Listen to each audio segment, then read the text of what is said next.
Language of love. I am so bad at buying gifts, I almost got arrested. I blame the long-distance relationship we were in, I could not think straight. Janie and I had lived up to the stereotype of U-Haul lesbians. We moved in together after just 3 weeks of dating. To be fair, rent in the Bay Area is ridiculous, so we understood just being roommates would be okay even if it did not work out. But it did work out, until she was accepted into her dream graduate school, and we had to stretch our relationship over 3 states, thinning the connections until the edges frayed. The Zoom video calls and late-night talks on the phone did not make up for being together in person. It bothered me that I forgot what her hair felt like. I had to hold her favorite Giants sweatshirt to remind me of what she smelled like. Colorado is a long way from San Francisco. It is not like I have much to say either, I prefer to listen than talk. I kept it together by focusing on my visit to Janie for her birthday. I couldn't wait. But I cannot show up empty-handed, and that is driving me nuts. My girl is all about presents. She described it as her love language. I had no idea what she was talking about. Language of love. I am so bad at buying gifts, I almost got arrested. I blame the long-distance relationship we were in, I could not think straight. Janie and I had lived up to the stereotype of U-Haul lesbians. We moved in together after just 3 weeks of dating. To be fair, rent in the Bay Area is ridiculous, so we understood just being roommates would be okay even if it did not work out.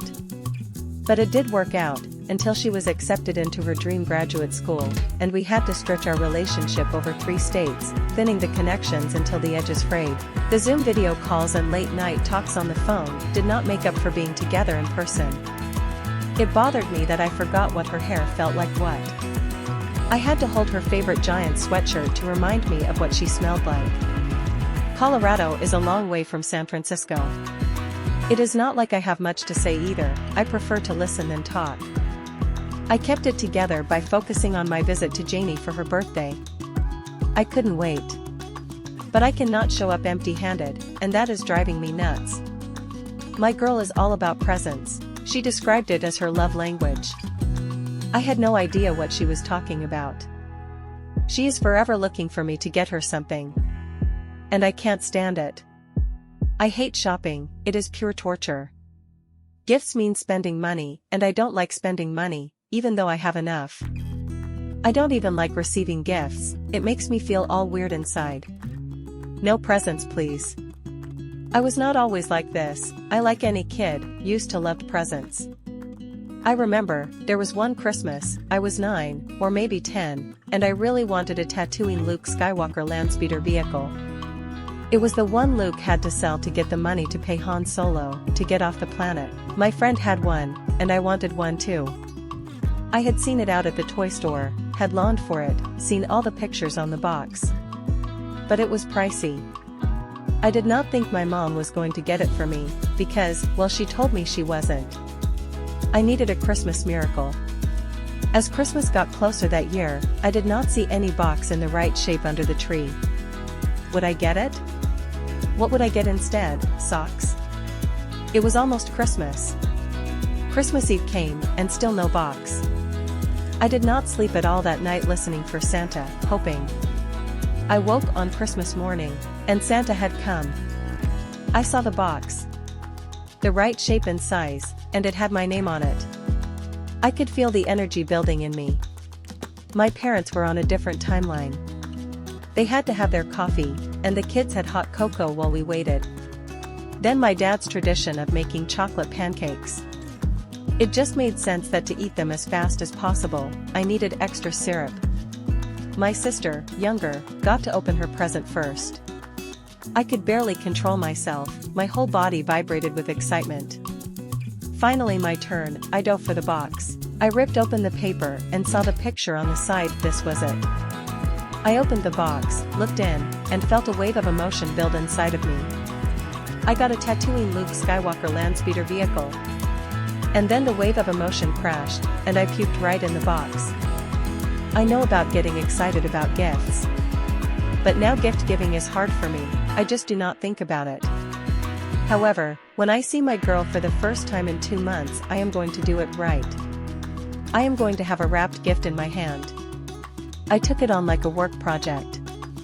I had a deliverable and a deadline. I know about those. I am a construction manager. That is what I do all day long. I even put it in my project management tracking software. The idea for the perfect gift popped in my head on another one of our long, late-night phone conversations. She will love it.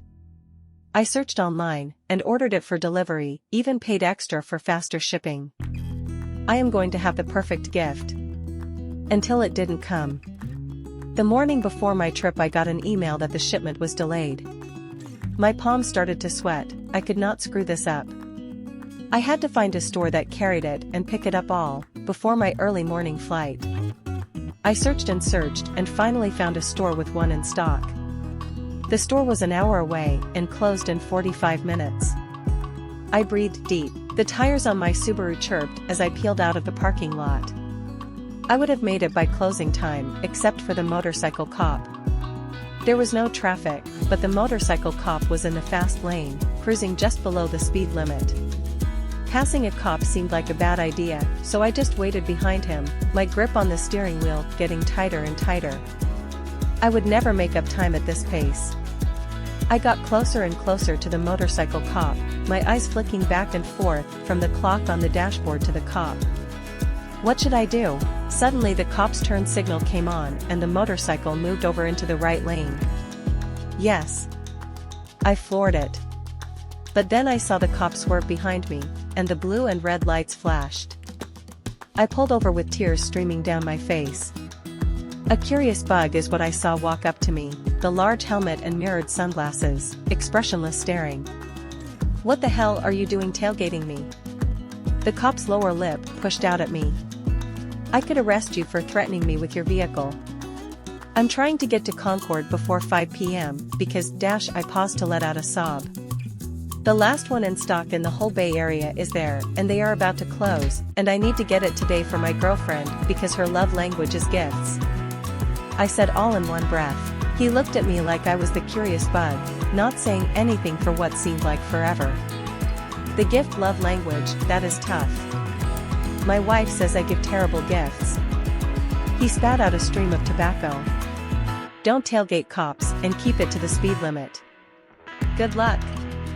I called ahead to the store and they waited for me. Getting pulled over by the police was a good excuse. I need to remember that one. I wrapped up my gift and made it to the airport and then to Colorado. I was so excited to see Janie. Look what I have for you, Janie, the perfect gift. I held it out. My heart was wrapped up in this large, square box. Janie didn't even look at it, just put it down to give me a hug. Don't you want to open it now? I said, not quite understanding. And you know what she said to me, after all my work to get the perfect gift? I don't care about a present, I just want to see you. I learned a few things on that trip to see Janie. She is fluent in more than one love language. We worked through all the languages she knew about, and might have invented a few more. And, gifting a vacuum to a woman is generally a bad idea.